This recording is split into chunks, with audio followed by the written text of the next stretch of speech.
Good morning and happy Thursday. Today's date is June 4th, 2020. Here's our meme of the day.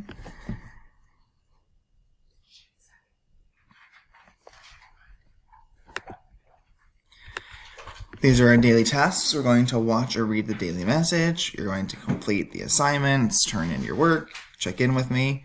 Since it's Thursday, we're starting back over on the attendance records, so everyone in my homeroom needs to reach back out to me either today or tomorrow so you can be marked present for those 2 days. You need to reach out to me once. Remember, reaching out to me could be turning in an assignment, it could be just texting me or messaging me on Teams and saying, hey, it could be having a parent call me and just saying that they're checking in, whatever is best and easiest for you.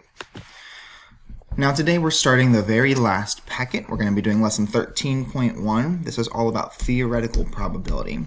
Theoretical probability is different from experimental probability that we were doing the last couple of weeks, because theoretical probability is not what did happen when you did the experiment, but what could or what should happen. So for example, when you flip a coin, you should land on heads half the time and tails half the time.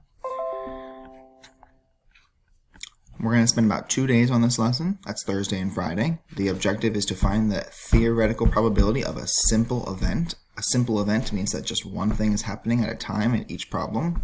Tomorrow we'll get on to compound events, which are multiple things happening.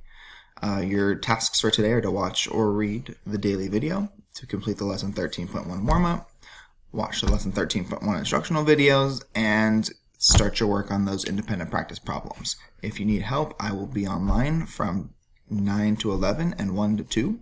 Thanks, and have a great day.